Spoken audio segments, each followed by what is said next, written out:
2 minutes pour comprendre, vous venez d'avoir un heureux événement et c'est le moment du retour à la maison. Alors le retour à la maison, comment ça se passe? Eh bien on va demander des conseils à Michèle Bachelard. Vous êtes sage-femme indépendante, le retour à la maison, c'est une étape, hein?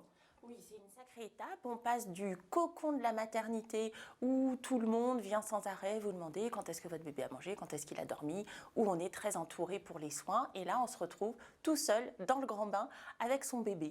Donc, il y a des choses qu'on vous aura expliquées à la maternité et que vous serez tout à fait apte à refaire. Notamment ce qui concerne la sécurité de votre bébé. On vous aura bien expliqué comment donner le bain, comment faire ces petits soins de nettoyage classiques. Maintenant, ce à quoi on n'est pas toujours préparé, c'est le sommeil du bébé et les pleurs inexpliqués, les pleurs de décharge qui ont lieu généralement le soir et pour lesquels on peut se sentir démuni parfois.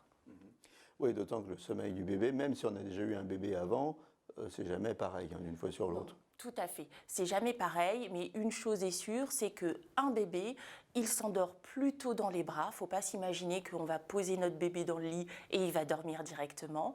Il s'endort dans les bras, c'est tout à fait normal. Faut pas se dire qu'on va en faire un capricieux ou que ça sera compliqué par la suite.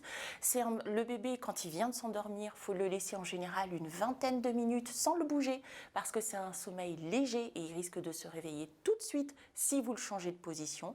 Et ensuite, ce qu'il faut savoir, c'est que les bébés, ils ont des phases de pleurs de décharge du soir qui peuvent durer 1h30, 2 heures tous les soirs et pour lesquels on les berce, on les change, on fait ce qu'on peut et puis des fois il n'y a pas grand chose à faire. Une question rapide, bébé, on le couche sur le dos, sur le ventre? Alors on le couche sur le dos dans un lit qu'on va dire épuré, un lit épuré, c'est-à-dire il n'y a rien dedans, pas de doudou, pas de couverture, pas de tour de lit.